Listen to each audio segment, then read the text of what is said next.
Hello everyone, hope you're all well and I hope you're all blessed. And today I'm going to show you how to do a basic DCC conversion of an Athearn Blue Box locomotive. Now, they're called Blue Box engines because they came in these Blue Box kits, and there's just a charm to these engines that I just quite like about them. Now, I learned to convert these engines from a video on YouTube from Larry, the DCC guy. It is titled DCC for a Blue Box Athearn Loco, with 88 in parentheses after that. And it's a very good video. I highly recommend you watch it. I will link that video in the description. I also purchased a few Blue Box engines that are already wired for DCC, like this one you see here from a good train friend of mine, and I used this one as a guide to convert my first engine, which is this one. Now for decoders, I like to use these Digitrax mobile decoders. This one shown here is a DH126D. It is rated at 1.5 amps with a 2 amp peak, so it can easily take the amount of current required for these older style motors. And speaking of motors, I highly recommend you convert an engine equipped with the newer flat-sided motor with the brass flywheels.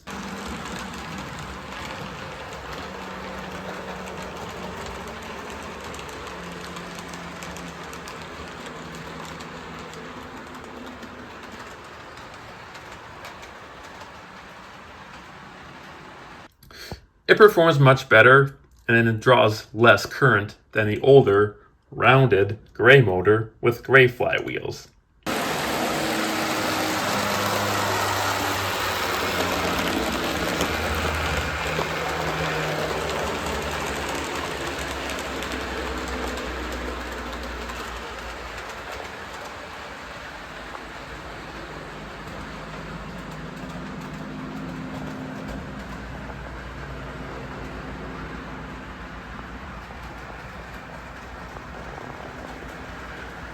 If you have an engine that has this older style motor, you can just swap it out with a newer one.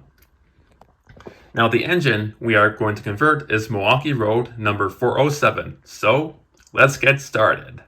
Since engine number 407 was converted at the time of this particular recording, I'm going to use this engine instead. So these are how the engines look like right from the box. And the first thing I'm going to show you is this metal contact strip here. And it makes contact with this metal bit here and this metal bit here, which are part of the trucks. So I'm going to take this thing off, and you can see there's a metal contact strip here, and that makes contact with this shiny metal exposed part, which is part of the chassis.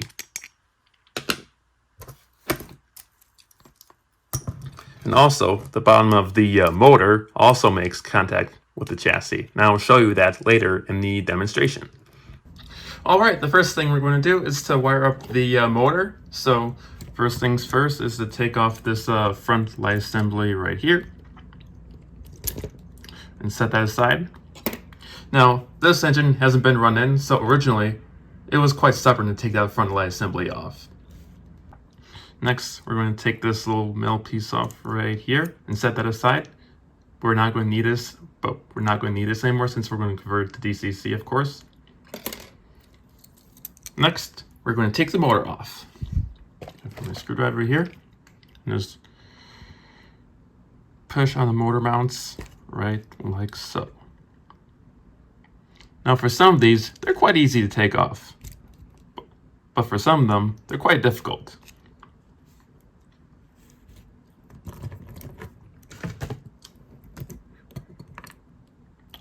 Oh yeah, okay, like that. Now, you may run into the problem where your motor mounts have disintegrated, like this one. And this was the case for this engine right here. So, to solve it, I created my own custom motor mounts using polystyrene plastic.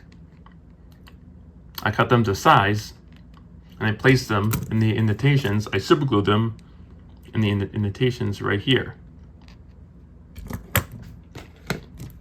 And as you can see, I drilled some holes here and here. 2 holes are all I needed. And I used the holes on the bottom of the motor as an advantage to place some small screws to secure it to the chassis. And here's a view from the bottom with the screws in place. So this is my solution for mounting a motor on the chassis without any spare motor mounts. Now I can always find replacement mounts online, and it'll probably be easier that way. But if you don't have any, just try the solution I showed you. Now others might use this double-side mounting tape. I tried doing this, but it didn't really work that well. It didn't stick.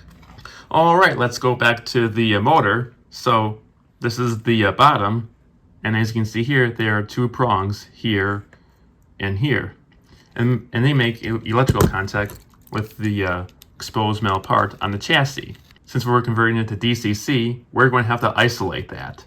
So the first thing I did as a precaution is to place a piece of Kapton tape on the exposed metal part right here. Now I found these rolls of Kapton tape off of Amazon. They come in 4 different sizes. Now be sure to link that in the description. Now for the motor, this is the bottom again. We're going to place this one on top and place a smooth one on the bottom. So we're going to have to pry these off. And as you can see here, there's an itty bitty spring. So be careful these don't fly off and don't lose these. Because I lost one of these springs once when I was converting another engine and I couldn't find it. So I used a spare motor and I used the spring from that and I placed it in that motor. So we're going to set that aside so don't run away on us. And of course, let's get under there. The same for the other side.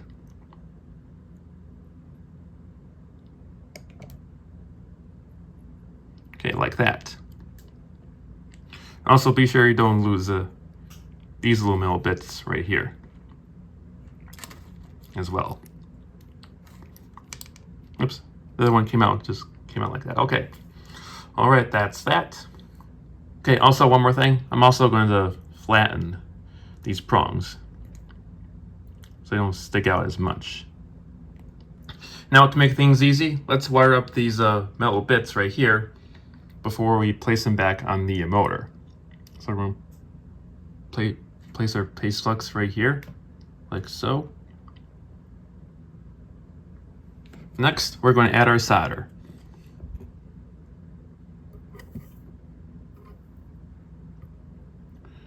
Okay, like that.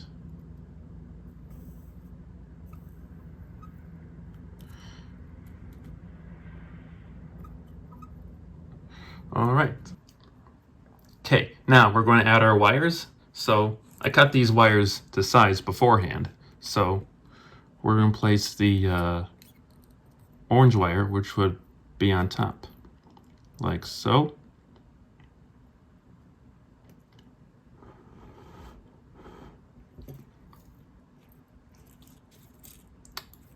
And we're going to place the gray wire, which would be on the bottom.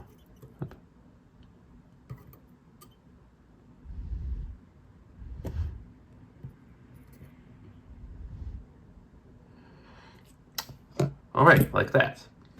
All right, here's everything back together.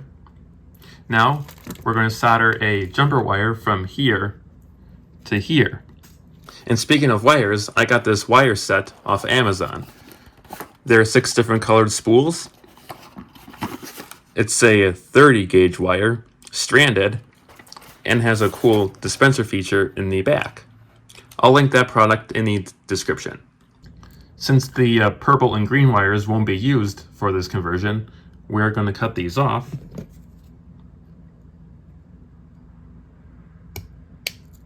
And I'm going to use the purple wire. Now, these contacts, they might be a bit rusty, so you might want to use some 220 grit sandpaper to clean it off. And that goes for all surfaces that might be corroded or rusty. All right, this wire is all soldered. Now we're going to solder this red wire and the back right here. All right, the red wire is soldered in place. Now we're going to go to the front and solder the black wire to the light mount. Okay, we have the black wire attached to the light mount. So one thing to consider is that these light mounts, they can be a bit wiggly. This one you can see is a bit wiggly, and that might interrupt the reliability of the performance of the locomotive. It might stop running, or it may not run at all. So we might want to consider adding a grounding screw instead. So as the case for this locomotive here, I drilled a small hole in the chassis, and as you can see, I added a small screw and I soldered the black wire to that. And that ensures better reliability.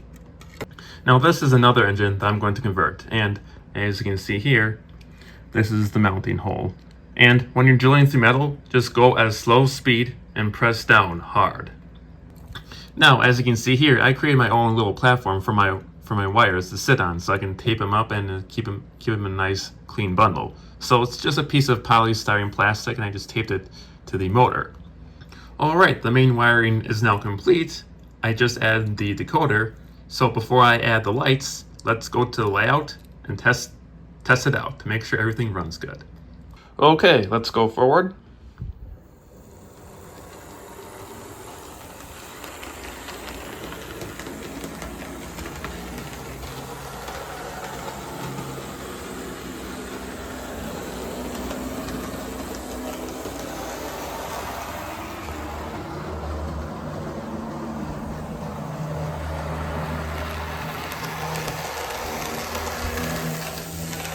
Alright, that looks good. Now let's hit reverse.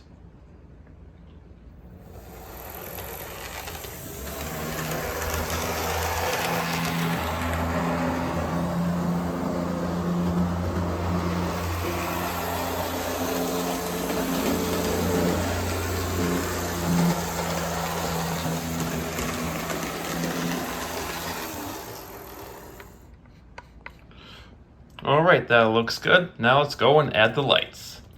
Alright, for lighting, you can choose to use the original light bulb assembly, as you can see for this one right here, and you can solder the white wire and the yellow wire, because I want to keep the light bulb on regardless of direction, to this copper piece right here. Now white is forward and yellow is backwards. Now for this demonstration, I'm going to use these LEDs. And these are extremely tiny. Let's zoom in. Let's see if we can get the focus. So that's them right there. As you can see here, these two wires are separate. But I like to give them a twist, like so.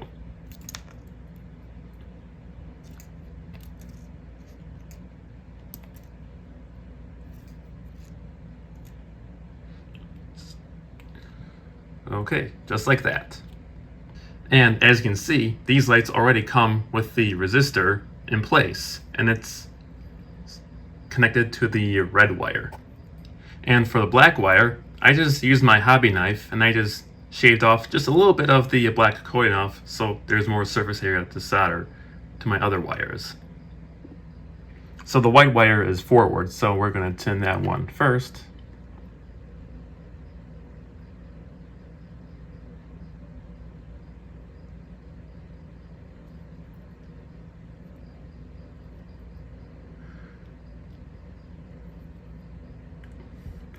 Alright, there we go. Alright, after that I added the black wire from the LED, and I gave these wires a twist, and I add more solder to secure it. Alright, now we're going to add some shrink tubing. I'm just going to slide this into place like so. And then we're going to get our soldering iron and just slowly glide like so. Just keep it moving so don't melt it too much. Let's do a little bit more.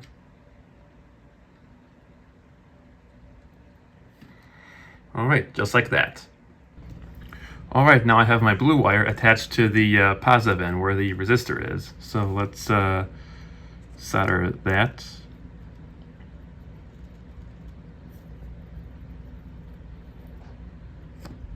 All right, that looks good.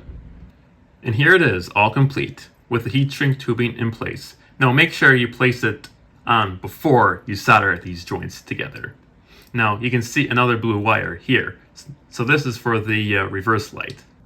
And speaking of heat shrink tubing, this is the stuff I got off of Amazon. So there are a bunch of different sizes. So these are the ones I use, these small ones here. And I might occasionally use these larger ones as well. All right, my lights are installed and my wires are all bundled nicely and tidy. So let's go to the layout and test it out.